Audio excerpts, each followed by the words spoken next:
Pak Trisno dari Depok, Pak. Siap. Pak, saya mau mohon arahan. Kebetulan ada lahan di Kali Gesing sini, Pak, di Purworejo. Nah, itu konturnya itu kan miring begini, Pak. Kali Gesingnya, Pak ya? Iya, Kali Gesing. Konturnya luas, miring. Pak. Ya, enggak luas sih, Pak, cuman ada. Terus sudah banyak pohon-pohon besar, Pak. Betul. Ya, itu kita mau nanam pohon baru aja itu nggak bisa numbuh, Pak. Ya, nggak bisa numbuh. Nah, mohon arahan, Pak, untuk lahan yang seperti itu cara mengelolanya bagaimana? Tanaman apa yang ada, Pak? Wah, campur nggak karuan, Pak. Iya, Pak. Karena memang tidak dikelola dengan baik, Pak. Macam-macam. Jauh dari rumah? Enggak, dekat. Baik. Apa Kali Gesing berarti ini? Iya, Kali Gesing. Alhamdulillah Gitu. ini. Punya etawa ini. Iya, Pak. Terus bisakah untuk menciptakan pendapatan harian, Pak? Baik. Untuk lokasi yang seperti itu. Luas berapa, Pak? Kalau boleh tahu. Mungkin ada sekitar 5.000-an, Pak. Baik. Iya. Pagarnya ada atau tidak? Enggak ada, Pak. Enggak ada. Airnya ada atau tidak? Air dari atas ya model selang-selang gitu, Pak. Baik. Iya. Tapi ada berarti ya? Ada. Siap. Terus yang kedua, Pak, pengen breeding pembibitan lele, Pak. Di mana, Pak? Di Depok. Oh, di Depok, Pak. Ya.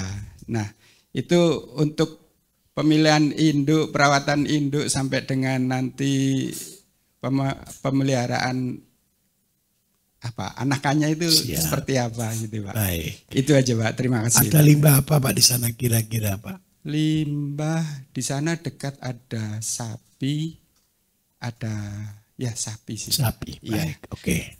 Izin, Pak, satu lagi, Baik, Pak. Siap. Tadi ketinggal. Yang di Kali Gesing itu, Pak, itu banyak sekali kambing. Iya. Dan banyak sekali intelnya itu nggak terpakai untuk apa, Pak? Kotorannya, Pak, kohi kambing, Pak. Itu nggak terpakai apa-apa, Pak. Baik. Mubazir gitu aja. Nah, mungkin itu bisa kita apakan gitu, Pak. Siap. Terima kasih, Pak. Baik. 3x3 miring begini. Baik. Kalau Bapak sudah punya tanah miring, minta tolong, pohon jangan dipotong. Kalau pohon dipotong resiko longsor. Ingat apa yang ada. Kalau seandainya ini pohonnya terlalu rapat, saya kasih dua pilihan. Yang pertama, sebenarnya tanah miring Bapak Ibu untuk perkebunan, apalagi Kali Gesing termasuk dataran tinggi, 0,5 hektar juga lumayan luas, bisa juga tanam kopi, Pak. Itu yang pertama. Kotoran kambingnya nanti untuk pupuknya kopi. Tapi kalau Bapak kepingin panen harian, nggak boleh tanam kopi. Pohonnya yang ada kasih cabai Jawa atau jamu. Cabai Jawa itu panennya harian. Karena apa? Sekali dia berbuah terus tinggal manen. Kemudian yang berikutnya lagi pagar keliling. Pagarnya keliling, tolong kasih tanaman apa kira-kira Bapak Ibu? Untuk jamu? Kapu?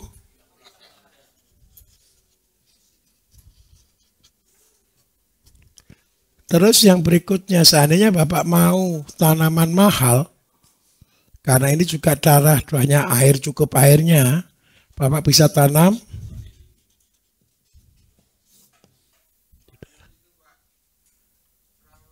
pencurian. Iya itulah.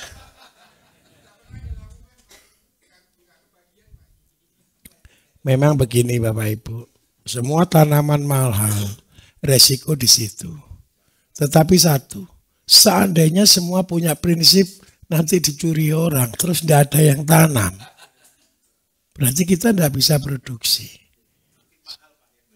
Iya. Nah, karena itu saya minta tolong satu. Yang menyuri itu berarti sampah masyarakat tidak? Ingat goalnya kita Bapak Ibu. Terakhir, tugas kita ngolah sampah-sampah tadi harus dijadikan berkah. Jangan difermentasi aja pokoknya.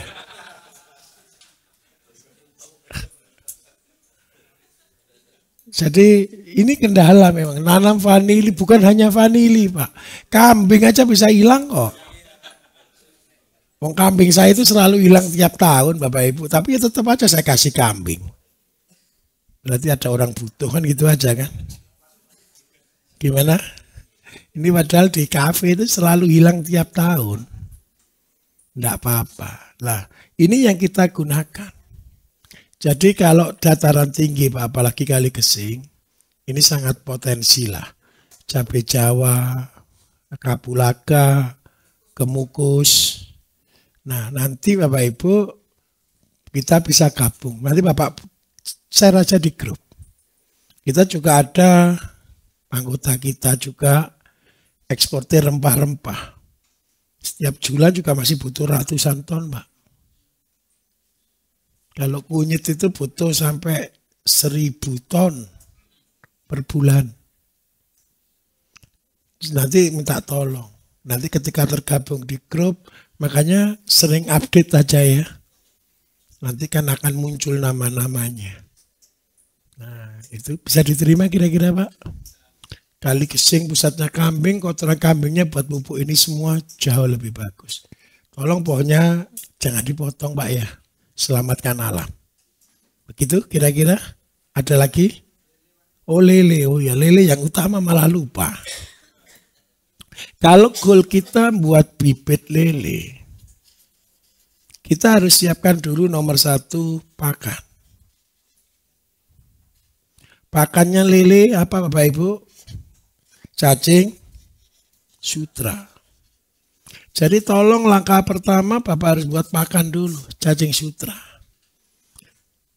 Cacing sutranya ini Pak buat seperti di depan ini boleh, tapi kalau sudah serius untuk pembibitan, berarti cacing sutranya yang banyak. Kolam di bawahnya, ini kolam cacing sutra di atas gini Pak ya, boleh model begini, boleh cacing sutra tempat lain begini boleh. Jadi yang penting Bapak harus buat cacing sutra. Kemudian yang kedua, kolam induk kan Bapak harus punya 2 nih. Kolam induk jantan dan betina. Gitu Pak ya. Terus yang kedua buat lagi kolam induk 2 lagi yang sudah kawin dan jadi yang ini juga sama jantan dan betina. Ini kolam belum kawin, ini kolam sudah kawin. Kemudian di kolam induk ini sebagai sirkulasi dari cacing Pak. Nah. Besok ketika Bapak buat kolam nih, rencana Bapak induk besar atau induk tanggung? Induk besar. Kalau induk besar, seandainya target besar itu berarti berat 3-5 kilo. Dengan induk besar 3-5 kilo, sekali beranak kan bisa 200 Pak. 200.000. Nah berarti kolam yang Bapak buat harus ukuran minimal 3 atau 3 kali 6. Nah, usahakan satu Bapak Ibu, buatlah kolam yang profesional sekali. Jadi kolam harus dikasih atap, kalau boleh pakai UV Pak ya, cahaya masuk tapi air hujan tidak masuk. Kalau di Depok tidak perlu heater, tidak perlu pemanas karena sudah cukup panas. Jadi aman, cuman kasih naungan saja. Induk yang bagus Bapak Ibu 1, tidak cacat. Terus yang kedua, ya proporsionalnya bagus, cuman itu aja. Kalau masalah galur dan sebagainya memang penting. Tapi jauh lebih penting itu perawatan di waktu kecilnya ini, umur 0 sampai 1 minggu. Nah, bibit itu Bapak Ibu jual bibit lele ini jauh lebih untung daripada pelihara lele. Saya kasih tahu ya. Harganya lele kan hari ini 100 rupiah lah, termurah. Jadi seandainya keluar 200.000 kali 100 rupiah berapa sekali mijah Bapak Ibu? 20 juta. Betul ya? Ini cuma ditempuh 1 bulan hingga 2 bulan. 1 induk tiap 2 bulan bisa dikawinkan. Padahal beli induknya paling mahal 500.000. Berarti kunci utamanya di mana bisnis ini? Di pakan. Kalau pakan ini beli dan kita terima apes, tahu terima apes Bapak Ibu? Belinya dari orang yang nyeser di sungai. Terus cacingnya isinya makannya racun, dikasihkan ke ikan kita, wassalam, putih semua besok. Nah karena itu saya minta tolong, kalau sudah punya kotoran sapi, buat kolam cacingnya. Wajib buat cacing sutranya. Cacing itu Bapak Ibu jangan dipikir sulit. Ada orang selalu berpikir pelihara cacing itu sulit atau mudah. Katanya sulit toh. Padahal kita ingat cacing itu apa sih? Parasit. Betul enggak? Anak kecil aja jangan main tanah nanti kena cacing. Betul enggak? Berarti cacing itu mudah hidup. Yang jadi problem adalah kita belum bisa menyesuaikan lokasinya sama habitat aslinya. Nah tugas kita lah membuat habitat aslinya. Habitat asli cacing sutra itu cuma satu Bapak Ibu. Air mengalir. Sudah. Sirkulasi sudah. Ini dari sini disirkulasi muter aja. Cacing akan bahagia. Seandainya Bapak Ibu punya nih pembesaran satu aja untuk pembesarannya lele.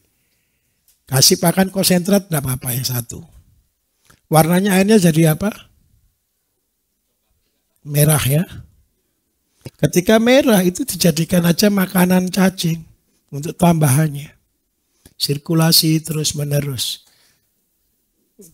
Saya gambarkan yang betul lah biar tidak tambah bingung nanti saya takutnya. Cacing terus habis itu turun kemana? Asola, kalau boleh ke eceng gondok, filternya itu eceng gondok Bapak Ibu, baru ke kolam. Sudah ini sistemnya. Cacing, asola, eceng gondok, kolam. Cacing, asola, eceng gondok, muter aja terus menerus. Itu seperti itu. Bisa diterima enggak Pak?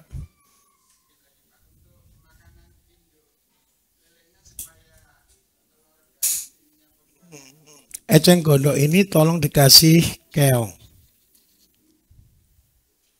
Keong itu Bapak Ibu selain katak, keong itu meningkatkan jumlah telur secara signifikan.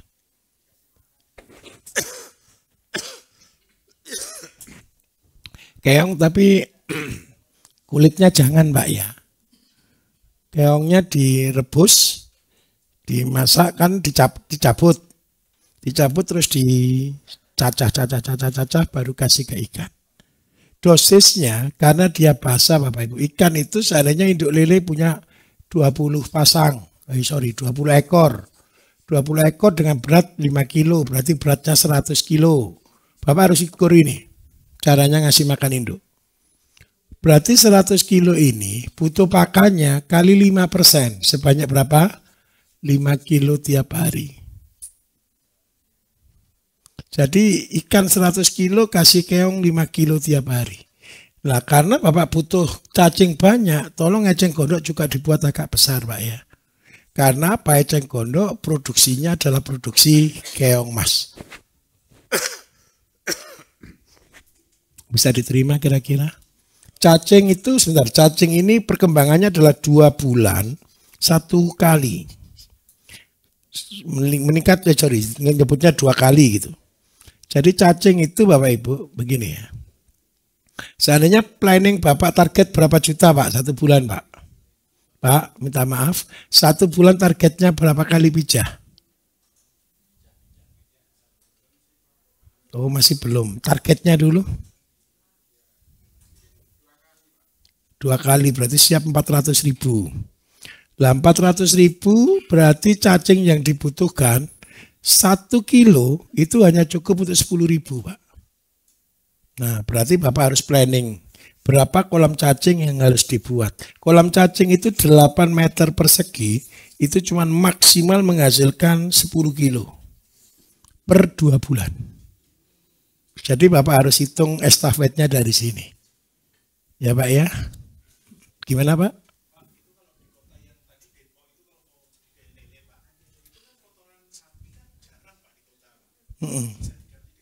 Untuk cacingnya, ampas tahu bisa, limbah-limbah rumah tangga juga bisa. Cacing itu semuanya Bapak Ibu. Kalau Bapak Ibu tahu ya, orang cari cacing itu di selokan mana kira-kira paling banyak? Di got-got rumah tangga paling banyak. Limbah rumah tangga itu pusatnya cacing sutra.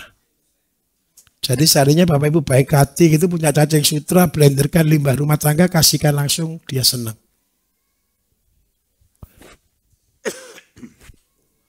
Mudah atau susah sebenarnya Bapak Ibu? Nah, sebentar. Semua tergantung apa yang kita senangi. Sebentar Bapak Ibu, sebentar ya, ini kita luruskan sama-sama. Kalau Bapak Ibu lihat konsep ini semua, kira-kira semua berpotensi jadi miliarder tidak? Semua berpotensi. Semua potensinya sama. Semua kesempatannya sama. Artinya apa? Saya sampaikan jujur. Tidak ada bisnis besar, tidak ada bisnis kecil. Semua bisnis sama. Berpotensi, sangat berpotensi. Tinggal satu. Apa yang ada? Apa yang disenangi? Apa yang bisa? Dan yang paling penting poin terakhir. Apa yang pasti berhasil kita kerjakan? Ini penting sekali. Kalau saya ngajari orang, Bapak Ibu dalam bisnis, kamu paling senang apa dan pasti berhasil. Kalau tidak pasti berhasil, jangan dikerjakan. Saya dulu Bapak Ibu, ketika saya susah, waktu saya SMA, ini saya ulangi lagi ketika saya bangun yang di Mojokerto. Saya jualan es kacang hijau itu loh Bapak Ibu. Pernah tahu es kacang hijau enggak? Itu murah, mudah enggak kira-kira? Tapi itu percayalah, itu untungnya besar Bapak Ibu. Jadi dulu ketika saya susah kalau jualan es kacang hijau itu, ya saya hobi. Saya senang es kacang hijau. Dan itu untungnya banyak. Coba bayangkan cuma hongkui sama kacang hijau bisa dapat banyak uang. Saya modali anak-anak itu dengan modal berapa ya? 50.000 kalau tidak salah. Satu resep. 50.000 itu satu bulan bisa dapat hampir 10 juta kok. Syaratnya satu, ada yang beli. Kalau tidak ada yang beli ya repot, betul atau tidak? Nah, supaya ada yang beli ya buat rasanya yang enak, harganya yang tidak pakai gula macam-macam. Gula yang asli saja. Dari sana akhirnya menjadi satu trending. Jadi saya ini hobi masak Bapak Ibu. Senang masak. Gitu. Ya, oke ya. Semua punya potensi jadi miliarder. Ayo mari yang sini saya habiskan dulu. Mana lagi? Ya oke Ibu depan dulu.